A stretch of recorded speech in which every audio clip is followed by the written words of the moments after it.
பலஸ்தீன வரலாறு என்பது ஒரு மணித்தியாலத்திலோ அல்லது 2 மணித்தியாலங்களிலோ அல்லது ஒரு நாளிலோ பேசி முடிக்க முடியுமான ஒரு வரலாறு கிடையாது.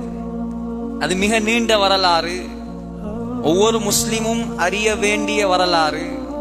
எவ்வளவு சுருக்கமாக எந்த விடயங்கள் முக்கியமாக இருக்கிறதோ அதை மாத்திரம் முடிந்த அளவுக்கு உங்களோடு பகிர்ந்து கொள்ளலாம் என்பதாக நினைக்கிறேன்.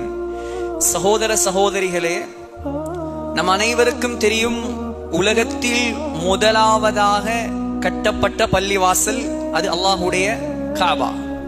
அல்லாஹ் குர்ஆனில் சொல்கிறான், இன்ன அவ்வல பைத்தின் wudi'a லின்னாஸி அல்லதீ பிபக்கத முபாரகா.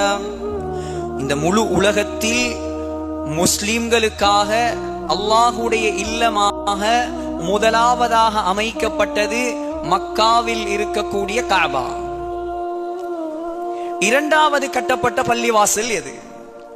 சஹீஹுல் புகாரியில் ஹஸ்ரத் அபூ தர் ரலியல்லாஹு அன்ஹு அவர்களுடைய ரிவாயத் பதிவாக இருக்கிறது. ஸல்லல்லாஹு அலைஹி வஸல்லம் சொன்னார்கள், காபாவை கட்டி 40 வருடங்களுக்கு பின்னால் அல்லாஹ் இரண்டாவதாக ஒரு பள்ளி கட்டினார். அது எந்த பள்ளி? அதுதான் பலஸ்தீனில் ஜெருசலத்தில் இருக்கக்கூடிய பைத்துல் மக்திஸ் என்று சொல்லக்கூடிய மஸ்ஜிதுல் அக்ஸா. இந்த பள்ளியை கட்டியது யார்? சஹீஹுல் புகாரியுடைய உலக பிரபலமான விரிவுரை தான் ஃபத்ஹுல் பாரி. இந்த ஃபத்ஹுல் பாரியை எழுதியவர் அவரும் பலஸ்தீனில் பிறந்தவர். அதுதான் ஆச்சரியமான ஒரு விடயம். அஸ்கலான் என்ற ஒரு ஊர் இருக்கிறது பலஸ்தீனில். அந்த அஸ்கலானில் பிறந்தவர் தான் சஹீஹுல் புகாரிக்கு மிக பிரபல்யமான விரிவுரை எழுதிய இமாம் இப்னு ஹஜர் அஸ்கலானி ரஹ்மத்துல்லாஹி அலைஹி. கிட்டத்தட்ட 170க்கு மேற்பட்ட கிதாபுகளை எழுதியவர். ஷாஃபி மதுஹபை சேர்ந்தவர். இன்னொரு விஷயம் தெரியுமா? முழு உலகத்திலும் India, Pakistan, Sri Lanka, Indonesia, Malaysia, Singapore, Japan, Russia, அதேபோல் அமெரிக்கா, தூனுசியா, பலஸ்தீன், ஜோர்தான், முழு உலகத்திலும் பின்பற்றப்படக்கூடிய ஒரு மதுஹப் தான் இமாம் ஷாஃபியுடைய மதுஹப், மதுஹபு ஷாஃபிஈ. இமாம் ஷாஃபி பிறந்தது எங்க தெரியுமா? இமாம் ஷாஃபி பிறந்தது பலஸ்தீன்ல. இன்றைக்கு இரத்த வெள்ளமாக மாறி இருக்குதே கஸா, இங்கிலீஷ்ல காசா என்று சொல்வார்கள், அந்த காசாவில் தான் இமாம் ஷாஃபி பிறந்தார்.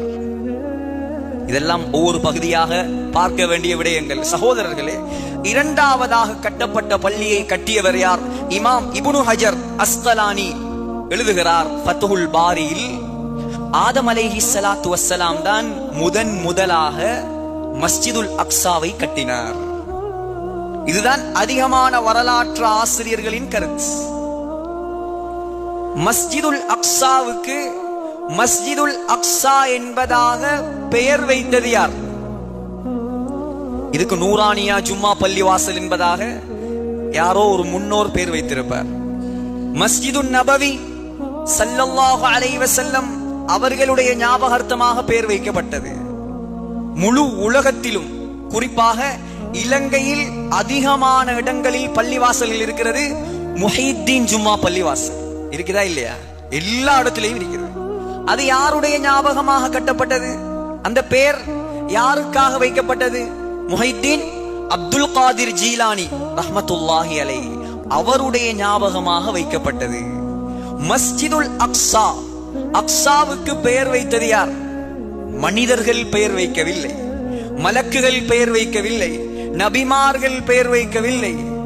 உலமாக்கள் சொல்கிறார்கள், மஸ்ஜிதுல் அக்ஸாவுக்கு அக்ஸா என்பதாக பெயர் வைத்தது அல்லாஹ் சுப்ஹானஹு வ தஆலா.